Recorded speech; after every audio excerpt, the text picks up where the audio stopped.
Hey, welcome in. Welcome to the Arrowhead Addict podcast. We are here coming to you live. The Kansas City Chiefs are going to the Super Bowl. You only win a Super Bowl 2 times every 5 years, right? Oh! The warm-up act is over. Let's bring in Melissa Etheridge, massive Chiefs fan. Melissa, Super Bowl champion, 2-time Pro Bowler, and Trent Green. Trent Green, how you doing? Hey, what's going on, guys?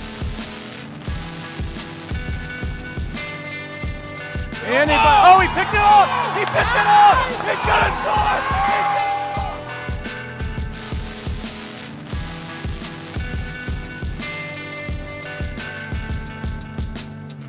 we'll see you next week. But until then, as always, go Chiefs.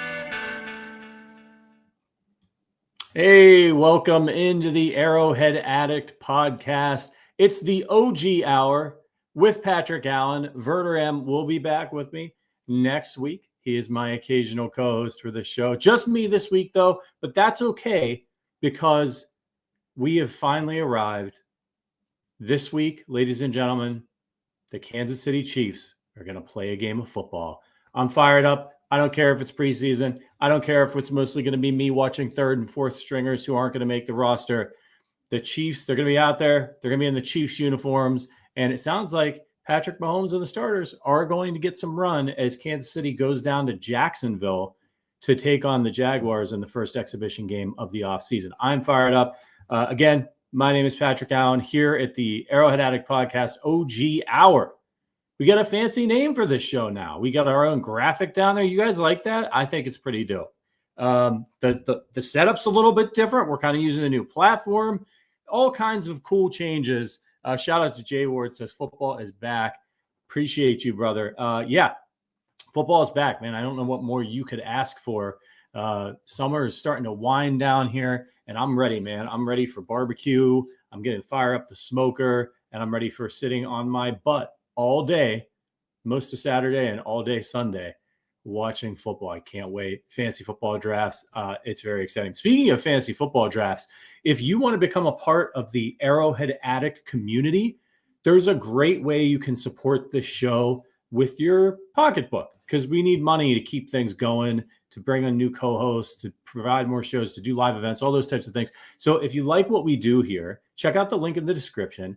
We'll have a couple private fantasy football leagues. Signups are happening right now in our Discord. If you are a member, there's a private Discord that you get to hang out with like-minded Chiefs fans. It's a really positive community. We hang out, we watch football together, watch games together. We talk about beer and food and all that kind of fun stuff. It's an awesome platform to meet some other Chiefs fans. And the hosts are in there, and that's cool too. So you have the misfortune of talking to me. But we got a lot to get to today. Obviously, with the game coming up, the Chiefs' first official or unofficial depth chart is out. I want to talk about what we are going to expect or hope to see in the game against the Jaguars. And then we've got a reader mailbag that comes to all of these questions come from our members who are the backbone of what we do here. So we appreciate you guys. And then we're going to do some reviews over on Apple Podcasts as well. So shout out to everybody. If you're watching on YouTube, hit that like button. Let's get more Chiefs fans in here. Let's spread this content and let's start to dive in. We don't have a big fancy ad read for you today, so we're just going to get right into the news. Okay, so first, and let me know in the chat. If you guys are in the chat, you got questions about something. This is a new setup here, so I'm going to be figuring my way through that. But you guys can always contact me there live if you're watching live. And shout out to the audio listeners as well. Okay. On the news front, Travis Kelce is – so this is actually – it makes me a little bit worried, to be honest with you. I know this day is coming that Travis Kelce is not going to play football for the Kansas City Chiefs forever. But when I see, the fact that he's got things going on outside of he's just, he's going to be a personality, right? Like when The Rock left the WWE, he's already hosted – Saturday Night Live, things like that. So I'm just a little bit nervous. He's doing Are You Smarter Than a Celebrity, which is going to premiere October on Prime Video. So obviously he's not going to be doing it in October. He'll be playing football for the Kansas City Chiefs. Mile High Luke says, excuse me, if he three-peats, he gone, man. I don't know about that. He's got a new deal. I think he sees it out. how do you walk away after winning 3 when you got a chance to win 4 if you're still healthy and all that stuff? Slothy Style says, dude, he filmed that game show months ago. That's right. It's filmed. It's in the can, so we don't have to worry about it distracting him from football, but it'll just be more Chiefs saturation for the United States. So I'm sure people will just absolutely love that. But look, Travis Kelce's a star, man. He's a star on the field. He's a star off the field, and he's going to be racking up the dollars doing all kinds of different stuff. I wouldn't be surprised if he ends up in an NFL studio show as well. Like his brother, who's fantastic, by the way. Rob Miller says 4 Pete, and then he ride off into the sunset. Okay, I could probably live with that. And Jay Ward says, I was going to say you might try to win 4 in a row if you still have 1 year left on your deal. Yeah, absolutely. Get that money as well. Okay, so that's something you could check out if you're into game shows. I'm not a big game show guy myself. I don't know if I'd go out of my way even to watch Travis host a kind of like a mediocre game show. I'm not saying it's going to be mediocre, but there are too many game shows that I'm like are appointment viewing for me. I got too much football and sports to watch and work and a baby and all that stuff. So I'm not sure that that's my cup of tea, but happy for Travis on that one. Another big news item you might have heard about this week, Harrison Butker has gotten a 4-year, $25.6 million contract extension from the Chiefs. $17.8 million of that is guaranteed money. He makes him the highest paid kicker in NFL history, which if that wasn't as impressive enough for you, he negotiated the deal himself. So look, I know some people are like mad at Harrison Butker because he had a graduation speech earlier this summer or spring where some people thought he was, espousing some outdated or sexist ideas. I heard it. I have an opinion on that. You don't care about my opinion on that. Harrison Butker's, we live in America, is free speech. If people don't like him because of his personal views, that's fine. I don't think he's some kind of monster or something. He seems like a nice guy to me. I might not agree with everything that he said in that speech, but I, as a football player, he's been a model citizen since he's been with the Chiefs, and he's been a fantastic football player. And that's what I'm there to cheer him on about when it comes to football. So he's been awesome, man. Like you might be worried because the Chiefs, they got to pay Mahomes. They have to deal with all of the cap situation that comes along with that.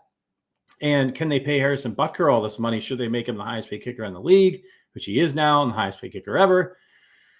I think so, man. Look, this guy scores points for you. Like, I know people like to make fun of kickers and stuff and act like they're not important. They score the points. They're hugely important. And they often are put in high leverage situations. And this guy has been one of the best to ever do it. He's building a Hall of Fame resume so far. Do you know who has the highest field goal percentage in NFL history? It's Justin Tucker in Baltimore at 90.2. Do you know who has the second highest field goal percentage in NFL history? It's Harrison Butker, 89.1.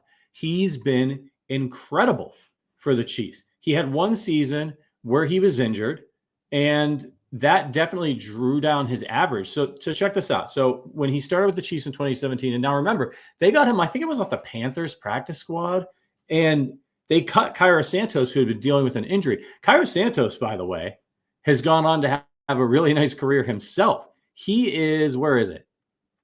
Currently 19th all time in field goal percentage for NFL kickers with 85.6. And he's kicked 133. So I would say that's pretty good to qualify.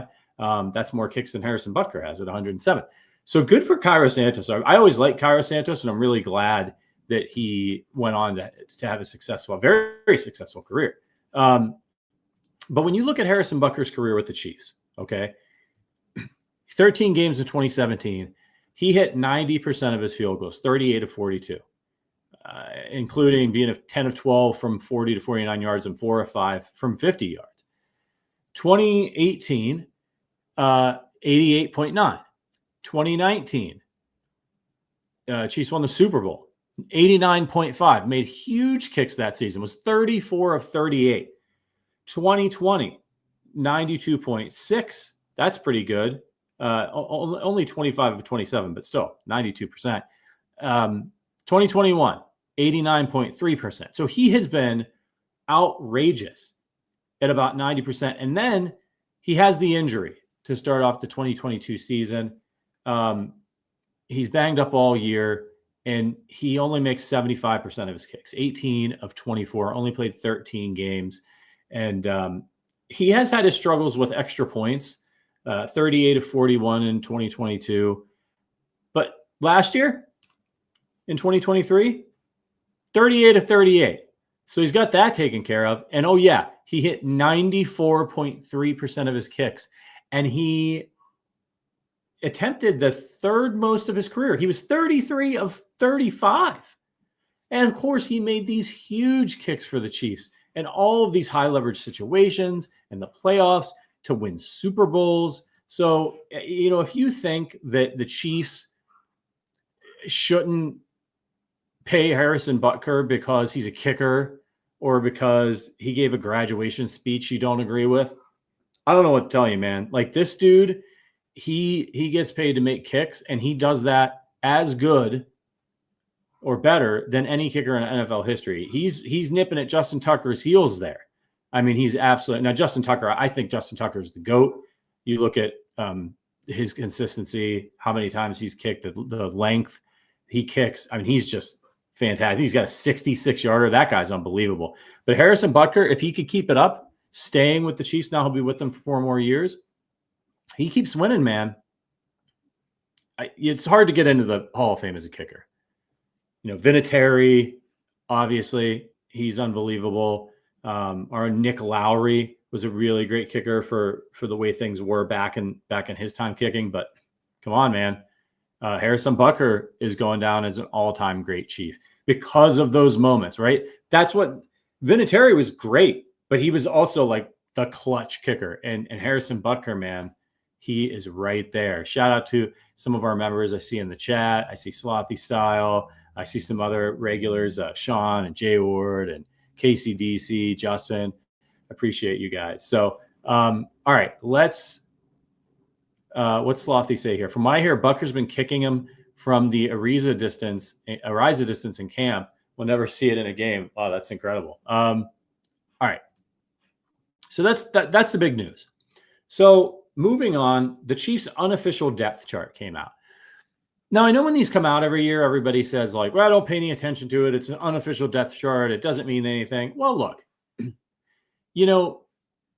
it varies from team to team, right? Some teams really don't pay it. Belichick didn't care at all about that thing. I think he purposely made it confusing. But Andy Reid, generally, like what you see is pretty much what's going on. It doesn't necessarily mean everything that you might see on paper, but like Andy Reid's not going to come out and put Carson Wentz as the starting quarterback and Mahomes as the backup just to screw with people. So the depth chart is out, and in which they have to do ahead of these games, right? So take a look at it. I'm going to tell you what stood out to me looking at this thing, okay? So and we've got it on the screen, of course. You take a quick look. Obviously, we're not going to leave it up there forever because you can't see my beautiful face. But I'm going to pull it up here myself. So what stood out to me about this depth chart? The big thing that jumped right off the page at me, and let me know in the chat what jumped off at you first, is your starting left tackle is Kingsley Suamataia. Look, Wanya Morris has had some injury issues in camp. So, that's part of it. He kind of started with the starters early in camp, but Kingsley if you're reading the reports and Twitter's if you're not on Twitter, and look, I don't recommend it, but it is a great place. If you're a Chiefs fan, if you just sort of narrow your sphere, the people that you actually want to hear from and interact with. And if it's Chiefs football, well, there's a ton of great Chiefs content creators on Twitter. You can find me there at @RPatrickAllen. But look around, man. Like there's people in Kansas City. I'm in Chicago. I can't get to camp. But like, there's people who are out there. They're uploading, just regular fans, media members, highlights from their phone. They're tweeting what they're seeing, and what you're hearing from everybody about Kingsley is that he's looking really good. He looks ready for the moment. Now, look, it's training camp. It's practice. But still, for a second-round pick to come in Andy Reid's training camp and kind of quickly establish himself as maybe the starting left tackle for the world champion, two-time defending champion Kansas City Chiefs, that's no small task. And if they didn't think he was ready, they would do something. And so I think his situation is one of the most intriguing to track throughout the course of the preseason because, look, the Chiefs need him to win this job. Otherwise, you're calling up Donovan Smith or you're trying to make a trade or figure out what are we going to do at left tackle, or you're going to have somebody else play right tackle. Is Wanya Morris ready? Obviously, Wanya Morris, if they thought Wanya Morris was for sure going to be ready to be a starting tackle for them this year, they wouldn't have drafted Kingsley. So, what they did in the draft kind of told you what they thought of Wanya Morris. Doesn't mean he's bad. It doesn't mean he can't even start at right tackle or left tackle at some point. But maybe right now they feel like he's best used as a swing tackle. He did some good things when he was pressed into action last year. It wasn't a complete disaster. But you want, if you're a Chiefs fan, Kingsley to be the guy. Or Wanya, that would be fine too, because they're taken in the second round. Their contracts are super affordable. And if they're paying Jawan Taylor over on the right side a lot of money, and the reports from Nate Taylor are that they're going to try to sign Creed Humphrey and Trey Smith in the coming weeks, which a lot of people thought there's no way they're going to be able to keep all these guys. It's going to be too expensive. A lot of people were guessing that maybe Trey Smith would move on. If they sign all of these guys, they're paying Joe Thuney a ton of money. They're sinking a lot of money into that offensive line and trying to keep that core together, which I think is a good idea. Well, you can't afford to pay your guards a ton of money, your centers a ton of money, and your right tackle a ton of money if you're also paying your left tackle money. So getting Kingsley to work out as a second-round pick, and he's not going to be cheap, but he's not going to be like Trent Williams, top of the league left tackle guy. That buys you time to cycle through until, if he is what you hope he can be, he comes up for a contract extension, and then you got some decisions to make. So cross your fingers, and we'll talk about it a little bit more later, but be keeping an eye on him. So that jumped off the depth chart at me first. The next thing I looked at was the wide receivers. Hollywood Brown and Rashee Rice are your 1-2 there. Then you've got Justin Watson and Xavier Worthy. No real surprises there, right? Justin Watson's the veteran guy that they trust, been with the team a couple years, made some plays for them. Xavier Worthy obviously is going to probably play more than Justin Watson this year, and Rice and Brown. So those are your 4 that I think you can feel pretty confident they're going to make the team. And we'll break down who I think is going to make the team later. But then next, you have Sky Moore and Justin Ross. So, they have this depth chart like they're in the base set. So it's just a 2 wide receivers. Sky Moore and Justin Ross. I'm surprised that Justin Ross is where he is. Now, again, if you've been watching Twitter, the reports out of camp have been that Justin Ross has been playing really well. He's stringing good days together. He looks really good. Obviously, he has he's a little bit different than the other guys on the team in terms of the size and physicality that he could bring to this offense. At this point, I mean, I think if you say Justin Ross to most Chiefs fans who aren't watching the camp chatter, they're going to roll their eyes and be like, this guy, he's still around. Like he doesn't do it. If he couldn't do anything last year, now he had some off the field stuff, but because you couldn't do anything last year when there was nobody could catch the ball, why are we going to expect him to take up a roster spot again this year? Well, it looks like he's in the run. And then you got Sky Moore there. After that is Mecole Hardman and Nico Remigio. Nico's, of course, a favorite of a lot of Chiefs fans as a dark horse to grab that last wide receiver spot. But you got Hardman there definitely on the bubble. And then Kadarius Toney and Cornell Powell. Now, Kadarius Toney, as is his custom, is hurt in camp again. I think a lot of people wonder if Toney would make the roster just because he's fast, he's gadgety. They've got this new kickoff rule and all that stuff, and we'll get to special teams in a minute. But I don't know, man. Like, he's there, but I think he's got it's obvious, again, with the injury too. He's got a massive mountain to climb if he thinks he's making this roster. And the Chiefs are telling you with this depth chart, meh. Like they've got Xavier Worthy now. They've got Hollywood Brown. They don't need Kadarius Toney and all the baggage that comes along with him. So I don't think he's going to make the roster, but we'll talk about that a little bit more later. Rest of the offensive line is, like you would expect. It looks like we got a couple of super chats. Bear with me for being late on these because, again, we're using a new platform, so I'm trying to keep in touch with everything here. From Rhett Frago, $1.99 donation. Appreciate you, man. That's awesome. Go USA, unbelievable basketball game. Yeah, man, I was watching that like right as we were getting ready to go on. I was a little bit nervous. I'm not going to lie. But, shout out to Serbia. That was awesome for them. And, these old timers on the U.S. team are really good. And they locked it down in the fourth quarter. Another one from No Punk Rants, $5 donation says, you know what's wild? Mahomes has the greatest career start, highest peak in NFL history. We don't talk about that kind of stuff enough. Go Chiefs.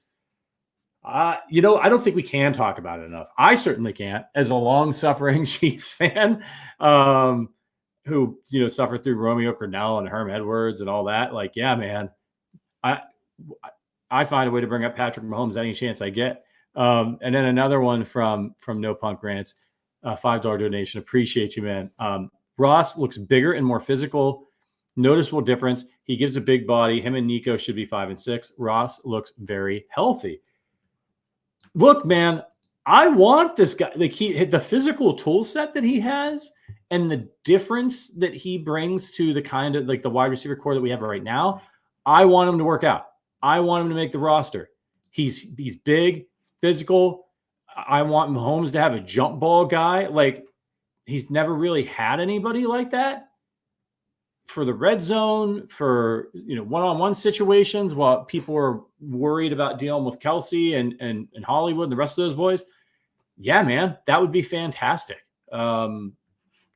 He's just got to string it together. I mean, he hasn't really done anything of any note on a football field in a long time. So he's got to be healthy. He's got to stay out of trouble, and he needs to string some good games together. Dwayne Bowe comparison I see in the chat. Yeah, absolutely. Justin Hayes says Russ is 6'5", right? Yeah, I believe that's something like that. He's a big guy, big boy. Okay. Like I said, offensive line, what you would expect here. Running back position.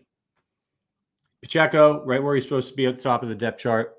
There's been a lot of buzz about Deneric Prince in camp, and I think he's been getting some run with the ones. But on the depth chart, it's still Clyde Edwards-Helaire, who the Chiefs brought back, Deneric Prince, and then you've got the rest of the guys, Ingram, LRZ, who we'll talk about in a little bit, and Imani Bailey. Look, there's a comfort level there with CEH. One thing Andy Reid does do, especially early in camps, is if he's got a veteran guy, and look, Prince has been around, but not like CEH has been. If he's got a veteran guy, oftentimes and a lot of coaches do this, like they'll start with that veteran guy early in camp. Because even if they know, and I think maybe that's what they did with Wanya Morris over at left tackle, like even if they know they're probably not going to be the guy and they got a new guy, they're sending a message like you got to earn stuff. It's not just going to be handed to you. And especially with your veterans, like maybe you bring in a more talented guy that's going to take that starting spot from that veteran, but you still might need that veteran. And you don't want to demoralize them and make them feel like they've got no shot. And so, you start them out. Does that mean that Deneric Prince is going to overtake Clyde Edwards-Helaire? No, it doesn't. But there's a comfort level there with CEH. We'll see how he runs. I like how he ran last year. He was bigger, gave them a little bit more of a hammer. There's been some talk that the Chiefs might want to have a little bit more of a downhill running game this year. So he could fit in nicely to that. Obviously, Pacheco does. He's a hammer. So let's wait and see. But we'll watch how it goes and how everybody runs in the preseason. And then lastly, this is a fun one. The fullback. The Chiefs have a fullback again, and Carson Steele. I believe he played at UCLA. So there you go, right? I mean, why do the Chiefs have a fullback again?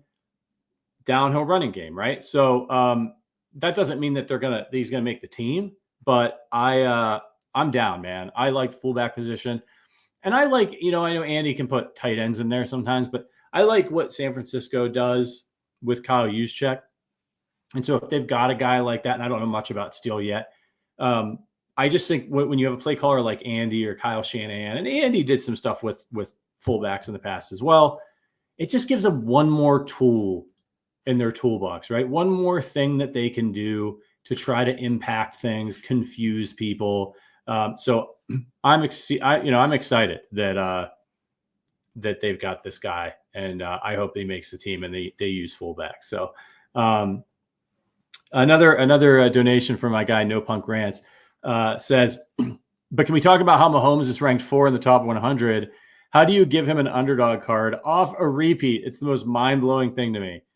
I can't remember. Did we talk about this last week? When did it happen? I've been tweeting about it. I don't know, man. Like, look, I know they make the list in like a weird way, and it's the players are voting during the season. And so they're looking at like the stats and how guys are playing during the regular season. And you could try to explain it away and be like, well, the receivers are bad. Mahomes' stats weren't great. He wasn't in the MVP conversation really. But like, it's called the NFL Top 100. And if that's the case, if you're only looking at the season, Aaron Rodgers was on the damn list. That guy played 4 snaps. They were terrible snaps, by the way. What is he doing on that list? So, if I'm a football player in the NFL right now, and somebody's asking me who's the best player in the NFL, I'm making a list. I don't care if Tyreek Hill is scoring 7 touchdowns a game. And Tyreek Hill won. He was number 1, by the way. He's fantastic. Bro, the best player in the NFL is Patrick Mahomes. And maybe this year they'll get it. Like maybe this year, even if he doesn't have like a crazy statistical career, he'll be back at number 1 because they're just going to be like, oh, yeah. He just – right, yeah, Slavy Sanchez. To be fair, Rodgers did make 1 first down on his 4 snaps. I love it. Come on. It's Patrick Mahomes. If you're making a list – I saw somebody tweet this. I can't remember who it was, but it was really funny and actually spot on. They were like, if you were making a list of the best NFL players ever, Patrick Mahomes wouldn't be 4 on that list. And I agree with that. There's been some amazing players, but quarterback's the most important position on the field, and he is already up there in the Mount Rushmore of quarterbacks. It's like Brady, Montana, and Mahomes, as far as I'm concerned right now. So it's Patrick Mahomes. That's it. And then you rank everybody else. Get out of here. Miss me with this. Thank God, though. Thank God. Because Patrick Mahomes, he's going to get petty. And at some point during the season, just like with the Raiders and the Kermit thing, it's going to come out. And it's going to be great. KCDC says, obviously Rodgers voted for himself. Indeed. All right. Let's go over to the defensive side of the ball. Not a ton here. One interesting thing that you'll see is that when you look at the cornerbacks, Chamari Connor is listed as a cornerback. So you've got Trent McDuffie, Joshua Williams, Jalen Watson, and Nezzy Johnson, and then Eko Boydo and Chamari Connor. He's not listed as safety on this. Again, it's the base set. So your safeties are Justin Reed, Brian Cook, and then it's Jaden Hicks and Deion Bush. He's probably playing some nickel. And we'll see how good he is. But that's what I'm thinking when I see that, is that he's going to be playing nickel corner a bit for them. I'm excited about Chamari Connor. He's really flashed. So that jumped out at me. Your linebackers, Drew Tranquil, Nick Bolton, Leo Chenal, no surprises there. And then behind them, Curtis Jacobs, Jack Cochran, and Cole Christensen. They get a guy named Sways on the team. Sways Bowman. Isn't that a great name? 3rd string linebacker. And then along the defensive line, another thing that jumps out at me here is Mike Dana is your starting defensive end. Now, look, Mike Dana is fantastic, but he's smaller. He's more of a pass rushing guy. I'm glad that he's back. And then you've got FAU behind him. And then Charles Omenihu, who's probably not going to start. He's coming off that bad injury. I'm a little bit concerned about FAU, man. Look, again, Mike Dana certainly has earned that spot. It doesn't mean that, and that's where they say, when they say don't pay attention too close attention to the depth chart, like Mike Dana could be listed there, but then play fewer snaps than FAU. But, and we'll get this when we get to the Jaguars game, but like, I'm going to be keeping my eye on FAU this year in the preseason. Can he make the jump? Didn't really make an impact at all last year. He's got to make some movement forward, or you're starting to worry about bust territory. And then you got Turk Wharton at defensive tackle, then Mike Pennell. I think Derek Notty's back there. He's been banged up. He's after Fabian Lovett. Yeah, man. I think it's sort of a similar situation there where, you'll see Pennell and Wharton switch in and out a lot, depending on the situation. So I wouldn't get too worked up about that. And then you got Chris Jones, of course, and Furious George Karlaftis. So no other surprises. We'll get to special teams in a minute. We got another, No Punk is just bringing it with the interaction today and the donations. Appreciate another $5 donation. In my opinion, at this point, I think the quarterbacks are fighting to be the number 2 spot. I think 2 is vacant. No one is close, in my opinion. Did I say quarterbacks? Did you mean quarterbacks? Yeah, look, a quarterback, it's Wentz, and then Chris. I never know. Let me look. I got the pronunciation guide down here because I want to make sure I get his name right, and I'm sure that it's on here. Is it as hard as I think it is? Where the hell is it? Oladokan. Oladokan? Is that how you say it? I can't find it on the pronunciation guide. Oladokan. Anyway, he's never really shown much in the preseason. I like the pickup of Wentz. I think they'll go with 2 quarterbacks this year and be done with it. Wentz is talented. Andy Reid's great at working with quarterbacks. So I feel comfortable. I feel more comfortable with Carson Wentz as Mahomes' backup if he had to come in spot duty or because of a minor injury or even a game or two than I did about Blaine Gabbert last year, who did not look great in the last game of the season, although they still won. So I feel fine about the quarterback position. If anything happens, Patrick Mahomes' season's over. Sean Browning says Foles retired from the NFL in the chat. That's right. Jay Ward says Shane Buechele was slinging it last preseason. Did he catch on anywhere? He has to have, right? Oladokan. Okay. I got you. Now he's slinging it for Buffalo. That's right. He did. He went to Buffalo. I don't like that. I always liked him, but they protected Shane Buechele. They kept him around for a long time. And maybe they just weren't seeing it. They just weren't seeing the development that they were hoping for with him. Okay, let's go to special teams. Harrison Butker, Matt Arazu, the punt god. I'm excited to see him in the preseason game and see if he's still booting it. I'm sure he is. James Winchester, the GOAT, as your long snapper. And then, so your punt returners, Xavier Worthy, McCole Hardman, Nico Remigio. And your kick returners are Nico Remigio, McCole Hardman, and then Louis Reese-Zammit. So this is where it gets really interesting for me.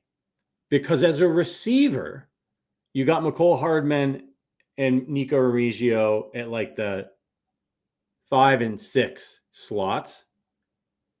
And then in the return game, you've got Nico Remigio and McCole Hardman's 2 in the punt returner, kick returner.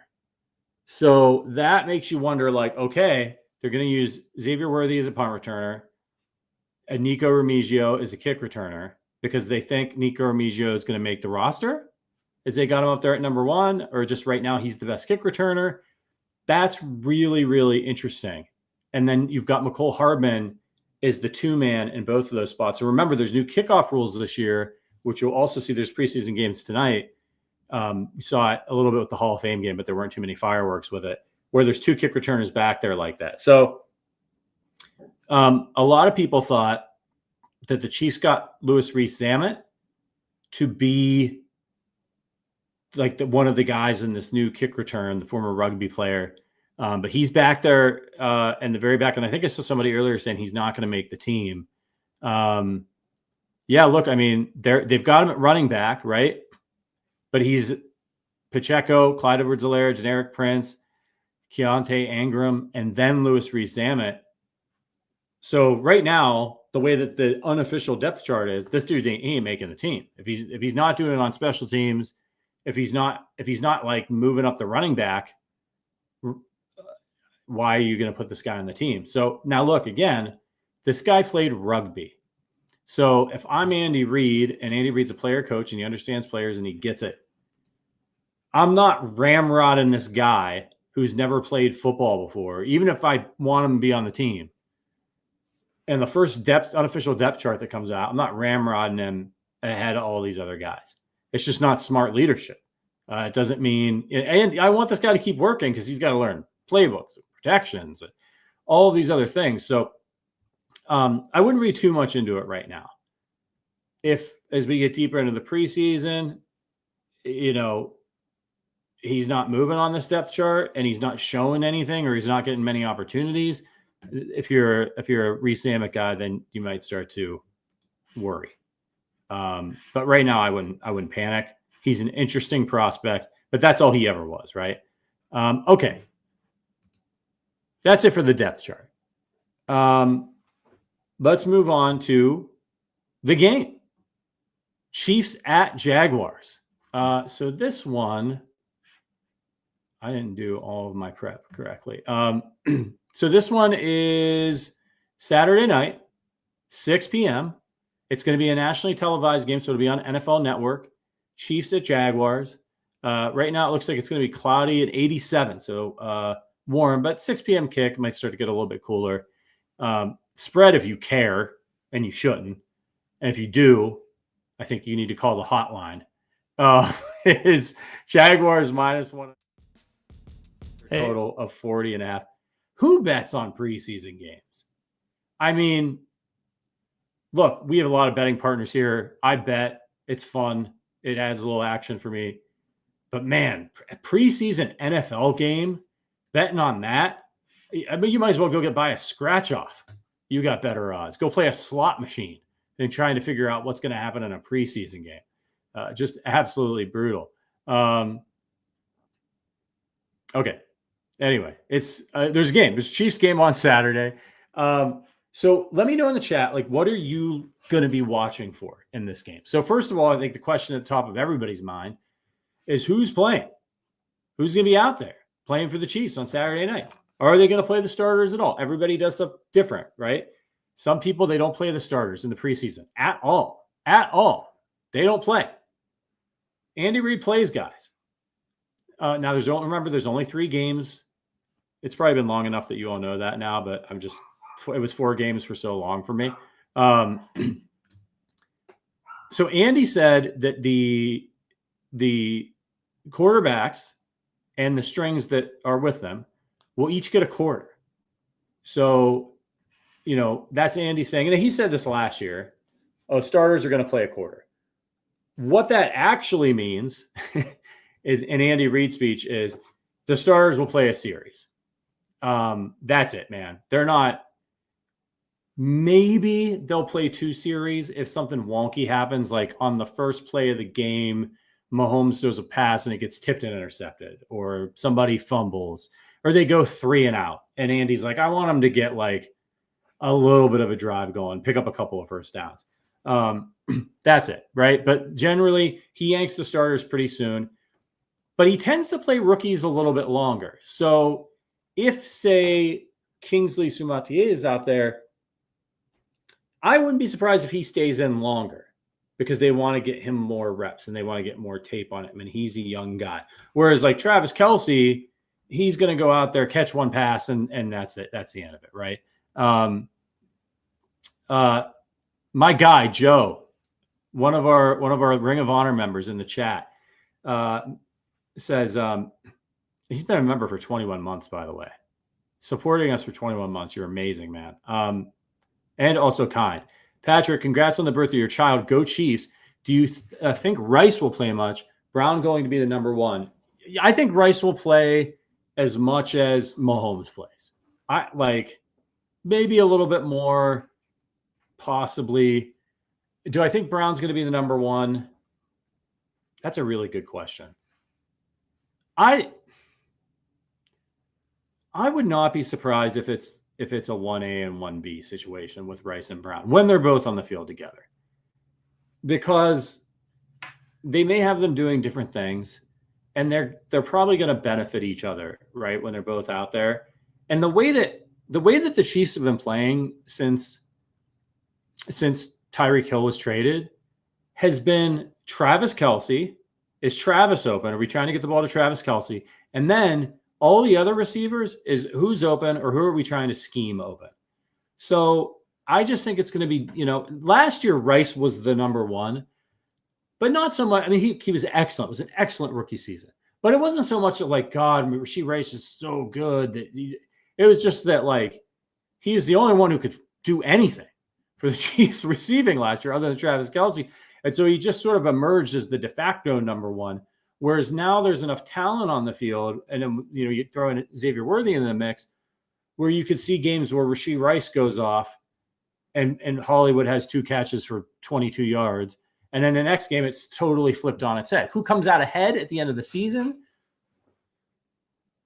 I'm going to say Hollywood Brown, because Rashee Rice might get suspended. If Rice doesn't get suspended, I would say Rashee Rice, because he's got the familiarity level in the offense. It's going to take Hollywood Brown a little bit to come along. They're probably going to use Brown as a deep threat a lot more than Rashee Rice. And so those opportunities will be fewer and farther in between. So I think it's going to be, I think, like, receiving yards, I think it's going to be Travis Kelce is going to lead the team in receiving yards, and then Rashee Rice, and then Hollywood Brown. That would be my guess if Rice plays the whole time. But yes, thank you for the question, Joe. Thank you for the question. And yes, I did have a child. His name is Rory. He's 10 weeks old as of yesterday. He's awesome. He pooped all over me today. It was great. Okay. That's for that guy that doesn't like when we talk about personal stuff and infant bathroom habits. I hope he still listens, just so he can hear that. I hope he just skips to the middle because he thinks we're going to talk about that stuff at the beginning and the end, and he goes right to the part where I'm talking about my kid. Okay. Next up, I'm going to be looking for in this game is obviously, of course, the rookies, all the young guys, but my eyes are going to be on Kingsley. Like, how does he perform out there? How comfortable does he look? It's one thing to be doing it in camp, right? It's a whole other ball game when it's a live action exhibition game. And it's your first NFL action ever, right? So you learn a little bit about not just like, can he handle the jump up in competition, but can he handle the pressure of the moment? Does he go out there on his first play and jump off sides, right? Slothy says, 5-star review, give me more baby poop stories. Oh, you got it, man. The kid's got poop for days.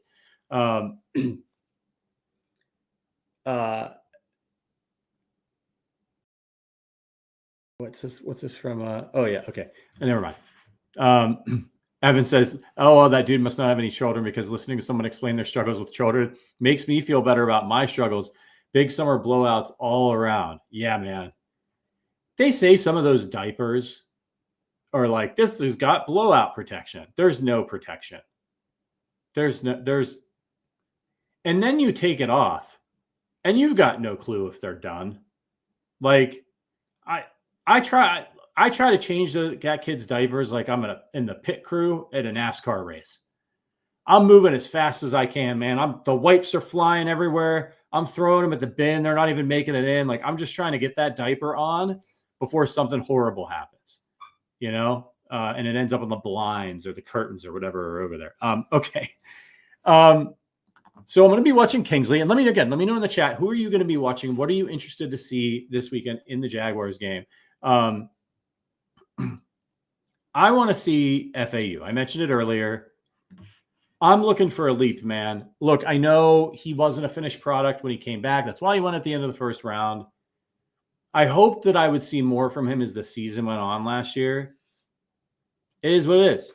The Chiefs are a team that's so good that they have the luxury of taking a guy in the first round that maybe they believe in that's not ready and that he can sit. It's like old school NFL, right?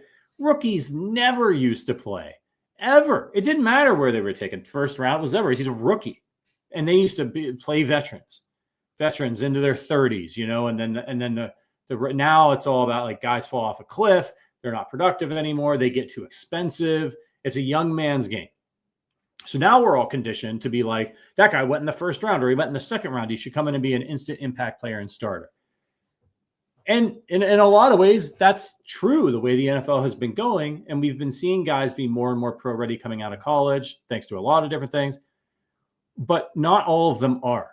But some of them have the talent. And you might want to bet on that talent. And as we saw with Patrick, look, if Patrick Mahomes had come in and played as a rookie, I still think he would have been really good.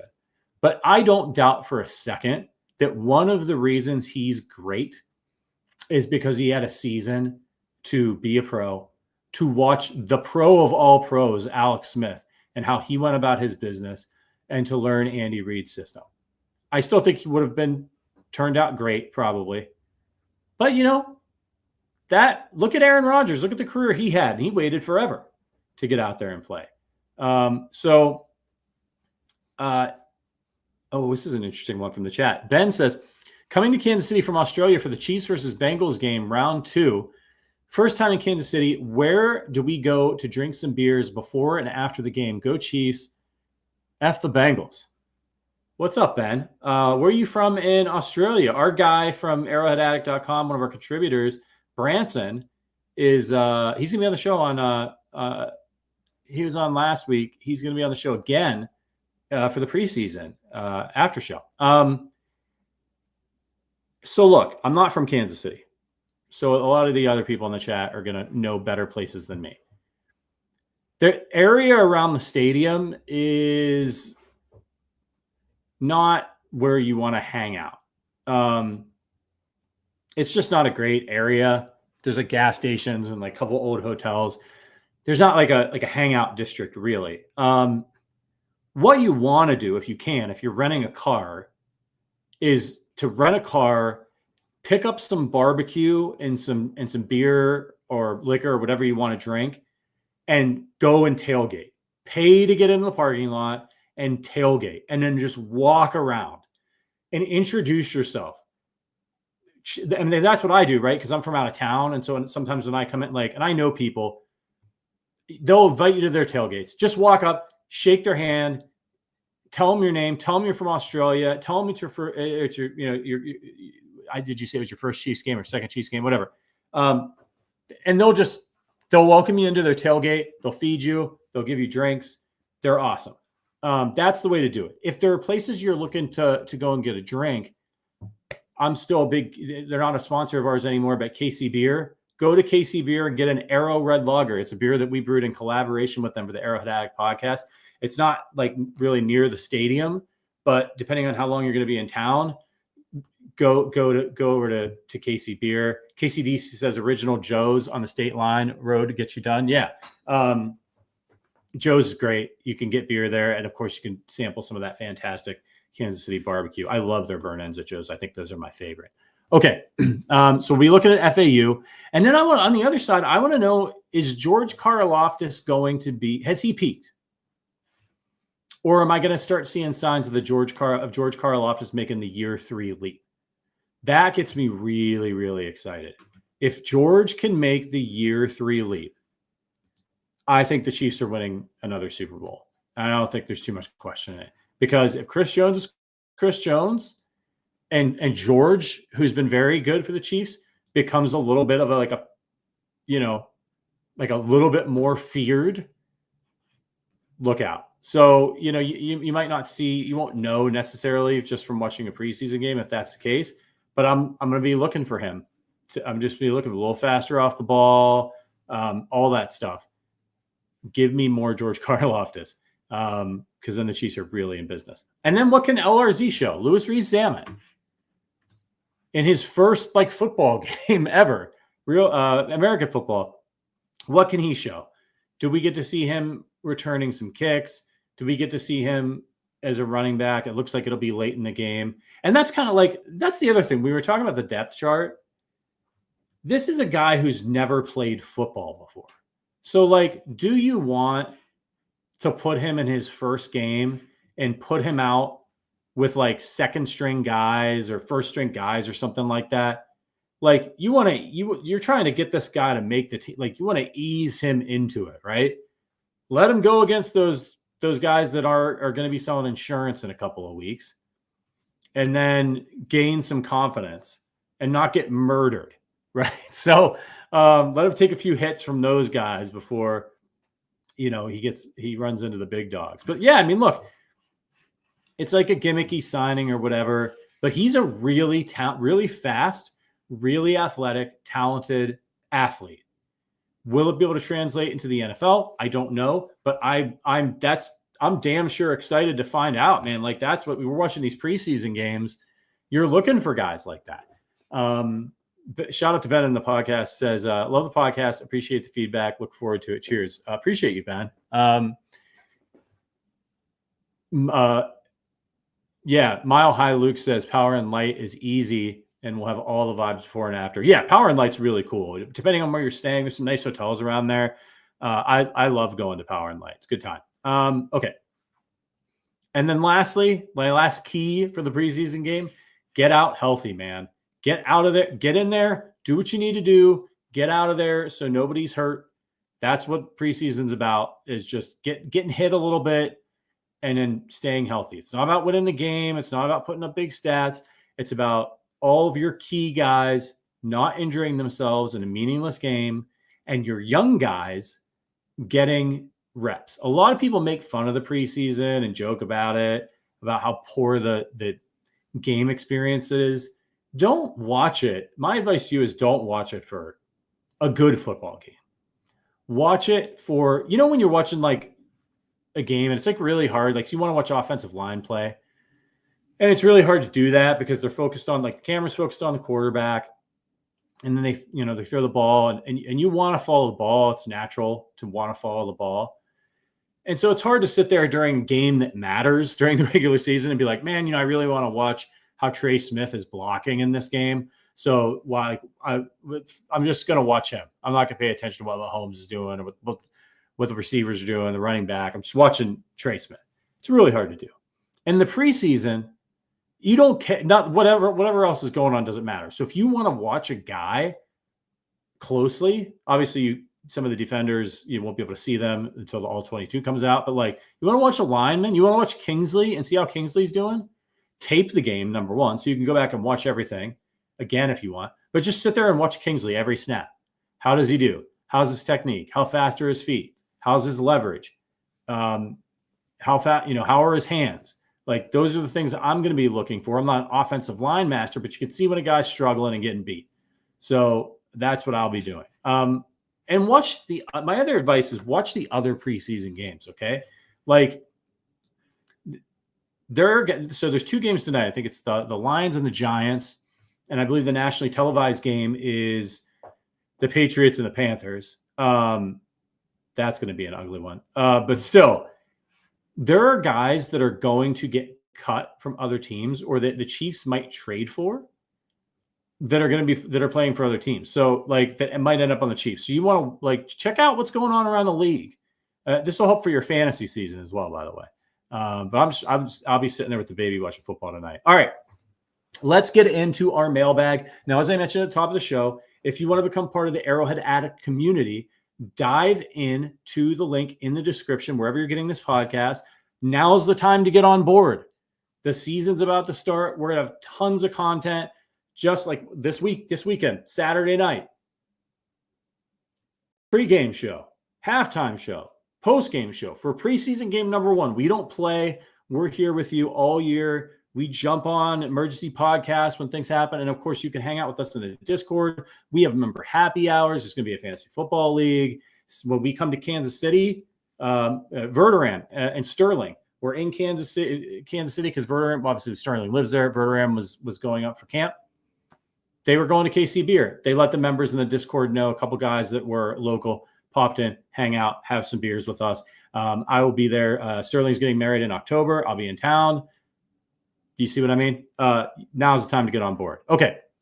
Another thing that we do with our members is we do a member mailbag at times. And shout out to KCDC, who's been a member of the Ring of Honor for 22 months, who says we need to schedule a happy hour soon. Yeah, absolutely. We are behind on happy hours. We do a member mailbag, and they get to fire off questions for the show. And we've been doing it every week for the last few weeks, and it's been a super help. The Common Shaman, always can count on my guy. He asks, if the Chiefs three-peat, is Spags a realistic candidate for the first assistant coach in the Hall of Fame? 100%. I think he's a realistic candidate right now. It's hard to get in as an assistant, but if there's anybody that's deserving, it's Steve Spagnuolo, what he's done with the Giants and now with the Chiefs. And it's not just that he's been a part of successful teams. It's that he's been a really, really important part of these successful teams. The Chiefs have had some great players on defense with Steve Spagnuolo. Obviously, they've got Chris Jones. But Steve Spagnuolo, a lot of guys in the NFL, they do what they do, right? If they're a blitzing guy, and Spags is a blitzing guy, but like that, they blitz, that's what they do. They don't care, even if they don't have the personnel, even if they're going up against a guy like Mahomes who's going to torch them, they're blitzing because that's what I do, baby. That's my system. Steve Spagnuolo, I feel like, does he have a system? Sure.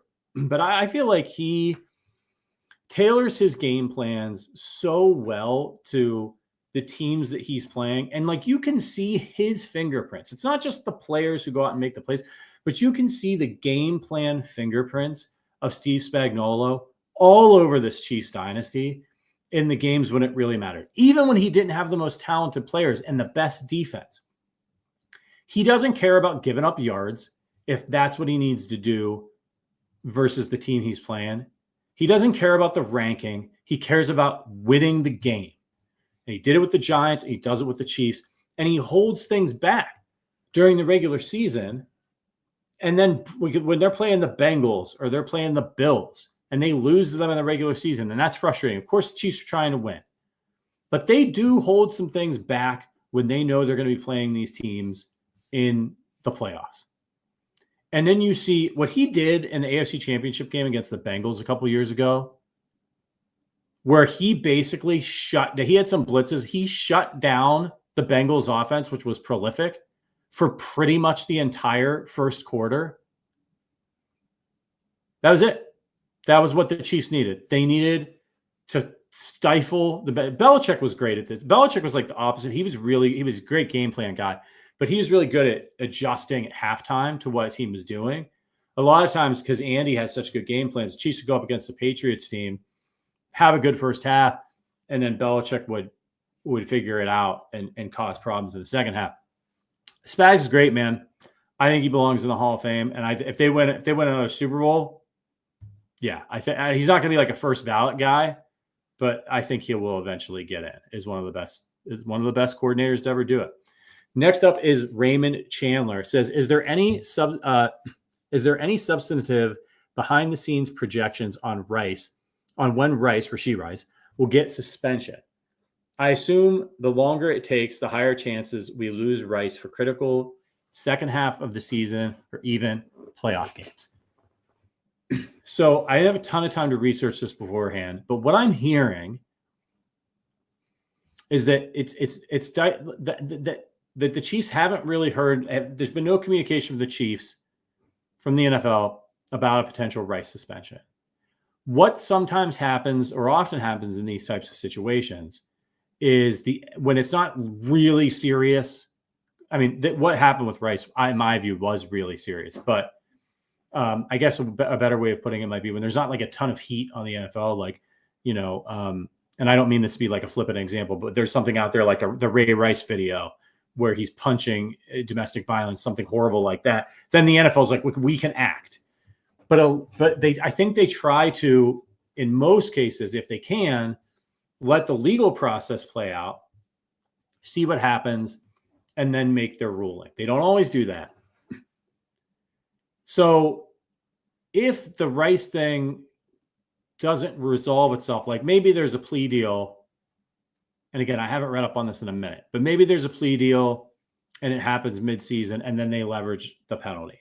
Maybe there's going to be a hearing or something And I think somebody said it's like not until December or something. So if that's the case, he may not get suspended this year at all. But yeah, you're playing with a little bit of fire because you just don't know what the thing about the NFL is that they're not consistent with these punishments at all. And it's maddening as a fan if you want to know like what's going to happen or you're wondering. And look, in my view, Rice deserves whatever suspension he gets. He acted like an idiot, could have killed somebody. But as a Chiefs fan, I would like to know what's going on, and I would like that suspension to be at the beginning of the season, obviously. So, but right now, we're not hearing anything, and I'm hoping that we don't hear anything. The Chiefs go for this three-peat, and then in the offseason next year, he gets suspended, and he's going to be out for the first 4 games and the Chiefs can plan for it because it sucks. It's unavoidable if you're the Chiefs, but it sucks. You're trying to run an operation here, and you don't know when the suspension is going to happen. You're not getting communication from the league. So part of that's on the NFL, but really this is Rashee Rice's fault. And I hope he stops screwing around and takes advantage of the incredible opportunity that he has and tries to be a better person. He said that that's what he's trying to do, and I'm going to take his word for it. Okay. Next up was Rhino said, do you think injuries are the biggest obstacle to having a Chiefs three-peat? I believe they have the players to do it. I agree with you 100%. They've got the players to three-peat. Injuries being the biggest obstacle? Yeah. Look, man, I mean, it's attrition, right? Like, the Chiefs can overcome injuries. They have a talented enough team as long as they've got Mahomes out there and Kelce. But injuries are what really sink teams. I mean, look, talk to Dre Greenlaw, right, in the 49ers. Would the Chiefs still have beaten the 49ers? I think so. But losing a guy like that running onto the football field in the Super Bowl is a brutal blow because you can't plan for that. So injuries are the bane of the existence of every team in the NFL, of every player in the NFL. The Chiefs have a really great training staff. They do, I think, a really great job. At this point, look, luck plays into it for everybody. But at this point, when you look at the Chargers and the clown show of injuries that they have over there every year, Justin Herbert's in a walking boot, by the way. And then the Chiefs, they have injuries, but I think the Chiefs must be managing something better. That's my hypothesis. They're doing something. They're more cautious. Their training methods, something. Because I think in general, and I'm knocking on wood, and you guys should too, the Chiefs have been pretty lucky when it comes to injuries. But they lost the Super Bowl because their offensive line was decimated by injuries. So is that the biggest? It certainly is one of the biggest. The other one is, of course, just the other really good teams in the AFC. There's a lot of really good quarterbacks in the AFC that the Chiefs have to go through. If they were in the NFC, you're looking at the 49ers, and I'm not really, maybe the Cowboys, Packers are coming on, but I'm not that scared of anybody. They've got some really good, experienced quarterbacks in the AFC, right? You got Burrow coming back. You've got Lamar. You've got Josh Allen. I don't think the Bills are going to be great this year, but CJ Stroud's on the come up. The Dolphins are explosive. So there's a lot to get through if you're Mahomes. But I would say injuries are the thing. If they could stay healthy all season long and they can nab that 1 seed, look, all those teams I mentioned, they don't have to play them all. They only have to play 2 of them if they can get the 1 seed to get to the Super Bowl. So yes, injuries are the biggest obstacle, and they certainly have the horses to do it. And I think they're going to be locked in all season long. And I think they're going to be, frankly, I think this might be the best team they've ever had. Doesn't mean they're going to win the Super Bowl. I think the 2020 team that went 14-2 was better than the 2019 team that won the Super Bowl. And injuries got it. So there you have it. Okay. Rhino says, again, these are our Ring of Honor guys, the highest tier, our most loyal and best supporters. Do you think I just read that one. Sorry. Okay. Jess. Jess says, which wide receivers make the team? So I kind of held back a little bit earlier. I'll pull the depth chart back up. I think it's going to be 6 guys. And I think it's going to be, obviously, look, Hollywood Brown, Rashee Rice, Justin Watson, and Xavier Worthy. I think those 4 are no-brainers. Then it gets interesting, right? I think the Chiefs will keep 6 wide receivers. So you got to choose 2. And let me know in the chat who you think. You have to choose two. Sky Moore, Justin Ross, McCole Hardman, Nico Remigio, Kadarius Toney, Cornell Powell. Look, I'll just say right off the bat, Cornell Powell, this is the end of the line for Cornell Powell. He's hung around. He's never made his way up the depth chart. It's over. He's a camp body at this point, right?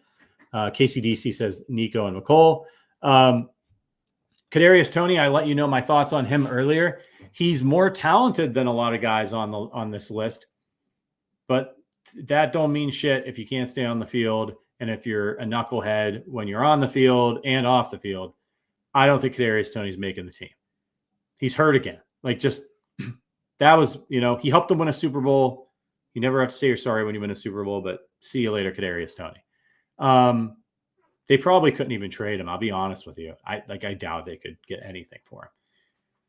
So that leaves Sky Moore, Justin Ross, McCole Hardman, Nico Remigio for me. I think Sky Moore will make the team because they've invested. I know we have the sunk cost fallacy, but they've invested second-round draft capital in him. He was okay as a rookie, had a rough year last year. I think they'll give him another year to try to see what he can do. There was something that they liked about him, and it's not like he's having all these off-the-field issues or horrible injury issues like a guy like Kadarius Toney. So why not continue to try to develop a guy that you once believed in, even though it hasn't worked out great? He's not going to be what we all hoped he would be, right? If you haven't broken out by the second year, it's kind of going to happen. But he could still be a useful contributor for them. He's got a nice skill set. So I'm going with Sky Moore. And now you're looking at Justin Ross, McCole Hardman, and Nico Remigio.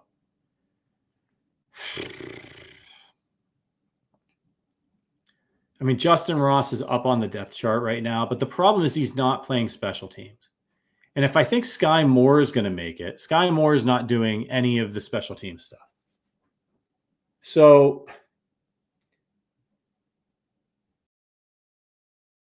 I think it's going to be Nico Remigio, and Justin Ross isn't going to make the team. If Nico Remigio can show out on special teams, because they've got Xavier Worthy returning punts, then Hardman, then Remigio. But then it's Remigio is listed as the first kick returner, then McCole Hardman. You could say because of Hardman's positioning there that he ends up making the team because he's positioned well with both special teams areas, familiarity with the offense, speed, all that. But I think it comes down to what they can do as a wide receiver more than what they can do in special teams. I think they probably feel pretty good about Remigio, Hardman, right, on the special teams. But who's running good routes? So can Nico Remigio make the jump as a wide receiver to be better than McCole Hardman is as a wide receiver, or at least as good? Because right now they're kind of signaling that they think he's got some skills on special teams. So give me Nico. Give me Nico. McCole's a guy who, they brought him back because they were floundering last year at receiver, but they let him walk. They weren't quick to re-sign him. Nobody wants him. I don't have anything against McCole Hardman. He helped them win the Super Bowl. But I just think the Chiefs know who McCole Hardman is at this point, right? It doesn't seem like that's going to change. And Nico Remigio is somebody that they've been investing in. They like. If he can have a good camp and improve running routes and as a receiver, I think he could snag that last spot from Justin Ross, because Justin Ross, he's not giving you anything as a returner. If he's playing elsewhere on special teams, maybe Justin Ross. But I would say it's between Justin Ross and Nico Remigio. I don't think McCole Hardman makes it. Cornell Powell's out. Kadarius Toney's out. I just don't see him cutting Sky Moore. I think maybe they should consider it, but I don't see it happening. And Justin Ross, he had off-the-field issues last year that messed things up.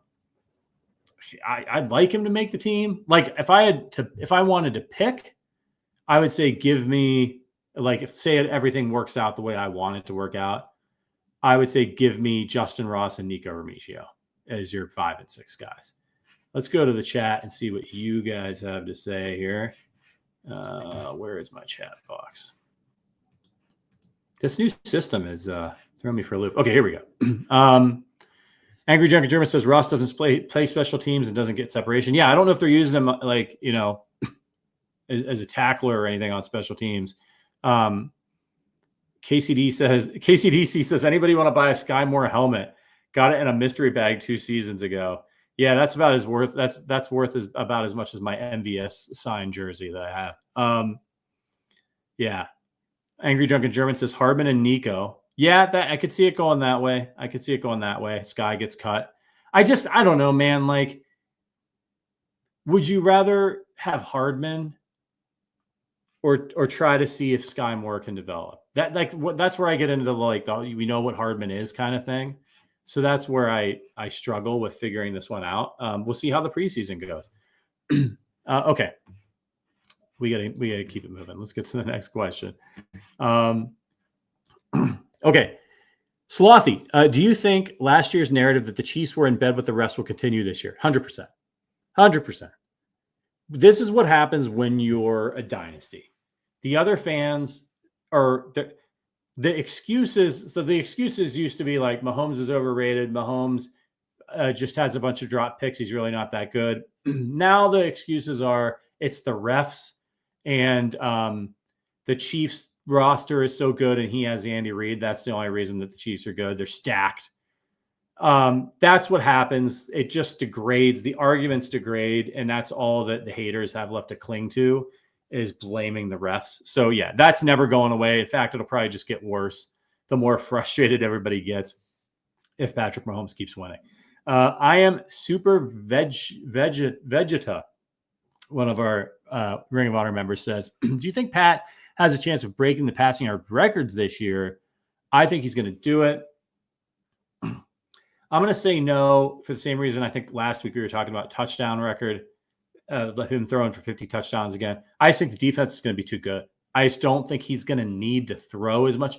Now he's going to have better weapons, but if the offense is better and executes better this year, then I think that they'll get out to early leads early in games, especially when they play inferior opponents, and then their defense will get to pin its ears back.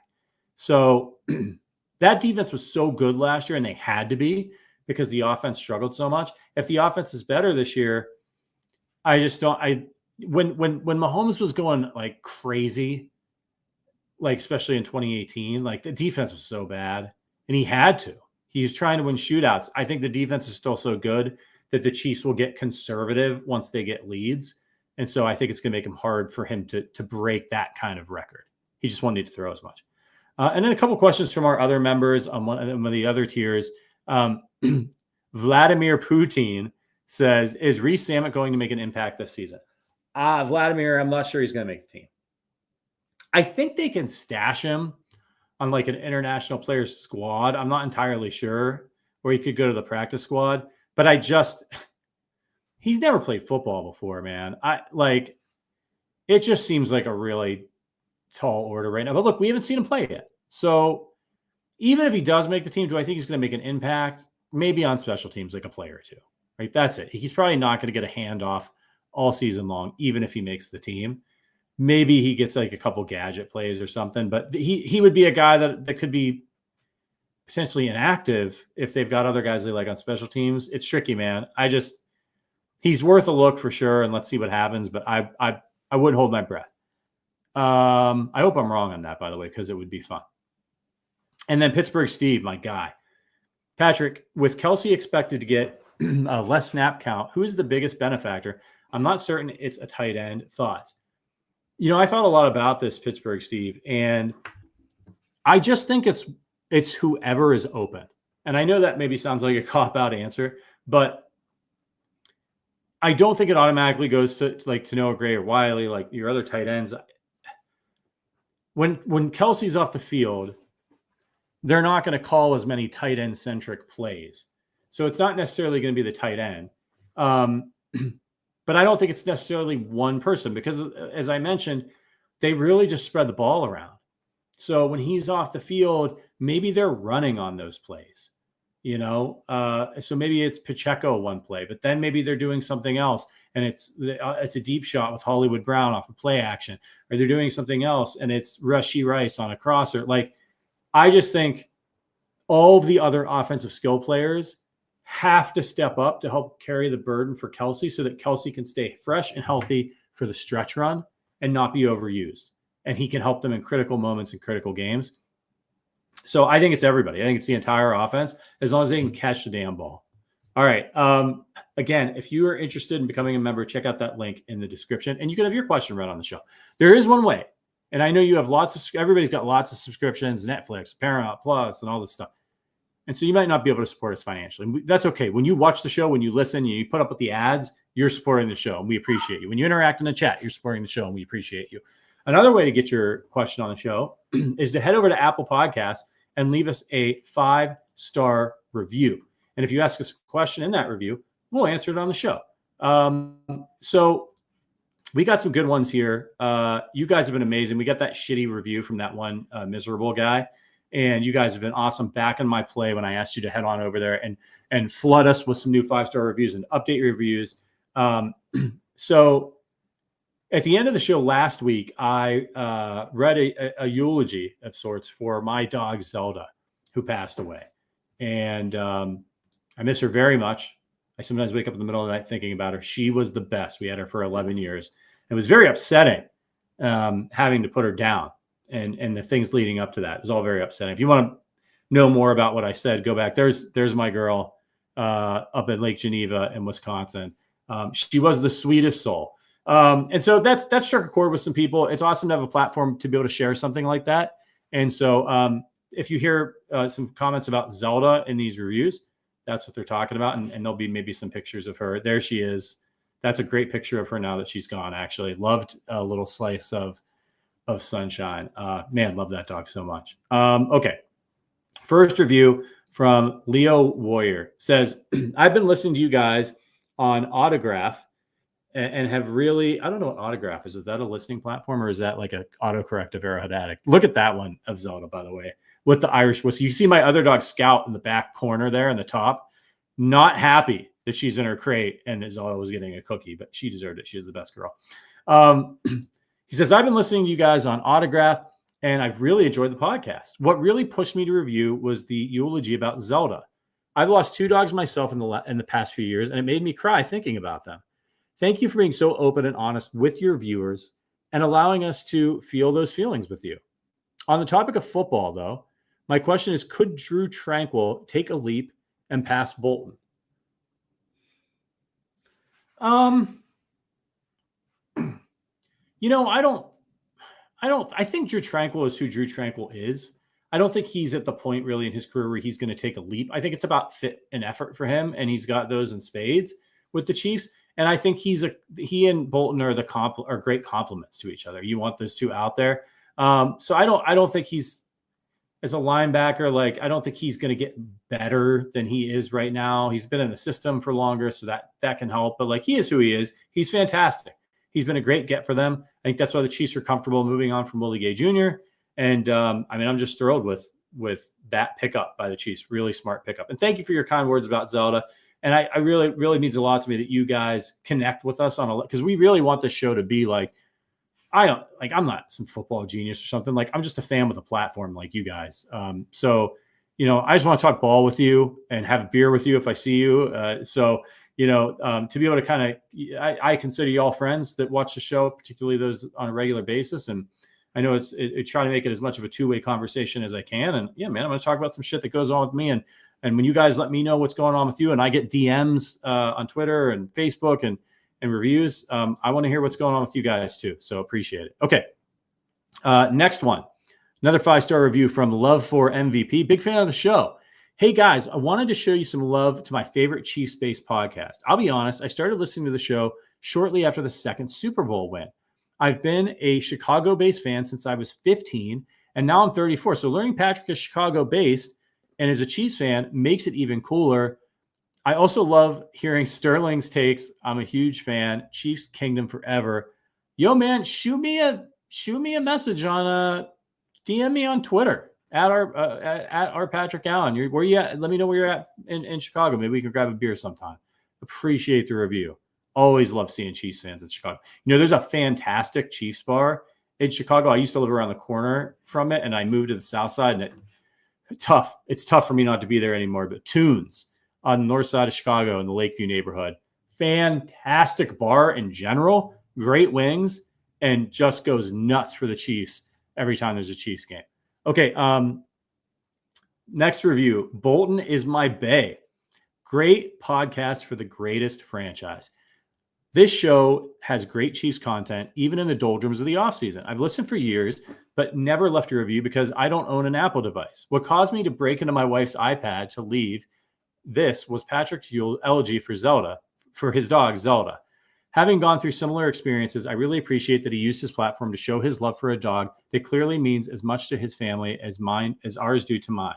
It speaks not only to his character, but to the quality of the Chiefs community that he felt comfortable enough to do so. Long story short, come for the Chiefs content, stay for the excellent hosts and the community around it. That's an awesome review. It's really kind. I appreciate it. There's my girl Zelda T-Dog again. I got into this business. I was working on Wall Street, and I got into this business because I've been a big Chiefs fan my whole life. I was in New York City. I missed, Chiefs football. I had kind of a boring job. I started blogging about the Chiefs, and I got the job at Arrowhead Addict as the editor of the site back then when I was writing. And my story that I submitted was about hanging out in the Chiefs bar that I went to in New York City. It was actually a piece about Mark Bradley throwing a touchdown pass to Tyler Thigpen and how much fun it was. Like, just because we stunk. And then we all celebrated with that play like we had just won the Super Bowl because we just needed anything good to happen. So my whole career and like my family's well-being and stuff is because of the Kansas City Chiefs and my love for this team and the fandom and the people that I've connected with online as I've been doing this for coming up on 15 years. So means everything to me. So I appreciate that. And I feel very comfortable sharing. So Bolton asked a question. Said, I've now been to 2 Chiefs games in the Mahomes era, one here in Indy 2 years ago, and then the home opener versus Detroit last year. I was there too. As you may recall, we lost both games. We went on to win back-to-back Super Bowls. Am I good or bad? Am I good luck or bad luck? Should I go to a game this year or steer clear? Yeah, look, man, you're a Chiefs fan. As long as you were screaming as loud as you could, you are good luck. Sometimes they win when you're there. Sometimes they lose. More often than not these days, going to a Chiefs game is a good investment. So go.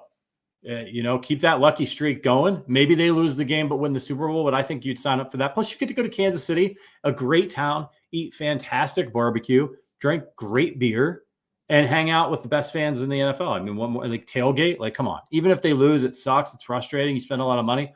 That's a great thing about being a Chiefs fan and going to a game. And as an out-of-towner myself, it's always worth the money for me to go see the Chiefs, even if they get blown out by the Raiders, which never happens. But if it did, I'd still have a blast in Kansas City. Okay. Last review from NBFUGT. Great job. I appreciate you guys and how you make the show a fun listen. Thank you, Patrick, for what you said about your dog. I was thankful for what you said, and it made me think of my dog. Hey, man, I'm so glad to hear it. Thank you so much for the review. That's awesome. If you guys want to have your review read on the show next week, head on over to Apple Podcasts. I want us to get to 400 reviews this season. I think we're at like 349. That would be amazing. We're trying to up the audience so we can grow, make a little bit more money. We invest it all back into the show. We don't take a profit from this show. We invest it back into the show, into our co-hosts, into expanding things. So that's the goal of it. So head on over to Apple Podcasts. When you leave those reviews, it helps us in the old algo. Of course, you got to listen every week and tell your friends about the show and tell them what you like about it, and give us feedback, good and bad. If you give us constructive feedback, we don't get annoyed. We just get annoyed when you're a miserable person like that one guy. All right, everybody. Poor producer Richard. He's probably going into the show thinking, oh, man, it's just Patrick solo today. He's not going to have a lot to talk about. And the show is going to be 45 minutes and I can get on with my evening. It's 5:25. Thank you to producer Richard, who's working on a new platform, got my pictures of Zelda up there for me, got the picture of the depth chart up there for me. and who hung out. It's Richard. Richard cameo, always a good thing. Appreciate you, man. He makes this thing go. So listen, here's the news. And thank you to all of you members and everybody in the chat who have hung with us for this long. Here's the news. We will be about 15 minutes or so before the game. Watch my Twitter for the link and all that stuff. Before the game on Saturday, we're going to go live. We're going to do a quick preview of the preseason game. Probably just going to be me, I think. There'll be a halftime show. Just get that. Make sure you're subscribed on YouTube. You'll make sure you get the bell so you get the notification. I'll hook you up. We'll talk about what happened at the half, and then after the game, we'll break everything down in a longer format show. There's going to be a few people there. Price Carter from the Intangibles, our Monday show, is going to be on there with me, and Branson from Australia, and where it's going to be like in the morning, is going to be with us as well. Check out Branson's work and Price's work on arrowheadaddict.com. All right, everybody, we're going to get out of here. This is it, man. Huh? We got a game. We got a game this weekend. Chiefs football. Let's make sure. Light a candle. I've got one right here, as you can see. Patrick Mahomes. Light this up if you got one, and make sure that everybody gets out of there healthy. Pray to whatever God you worship. And we'll see you guys on Saturday for some Chiefs football. But until then, as always, go Chiefs.